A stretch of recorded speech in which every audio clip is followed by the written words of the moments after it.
5ই August থেকে আমরা যাত্রা করেছিলাম স্বৈরাচারী সরকারকে বিদায় দিয়ে। সেই জাতি এখনো সেই সজাগ আছে, সে মজবুত আছে।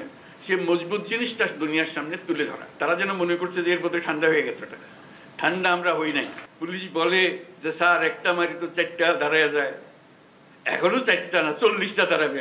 যত ষড়যন্ত্র করুক, যত অপপ্রচার করুক, যত কিছুই করুক, আমাদের থেকে এটা ছিনিয়ে নিতে পারবে না। পরে আইন উপদেষ্টা আসিফ নজরুল বলেন, বাংলাদেশ বিরোধী বিভিন্ন তৎপরতা চালাচ্ছে ভারত। এদেশকে দুর্বল, নতজানু ও শক্তিহীন ভাবার কোনো অবকাশ নেই বলেও হুঁশিয়ারি তার। আমাদেরকে আর শক্তিহীন, দুর্বল, নতজানু ভাবার কোনো রকম কোনো অবকাশ নাই।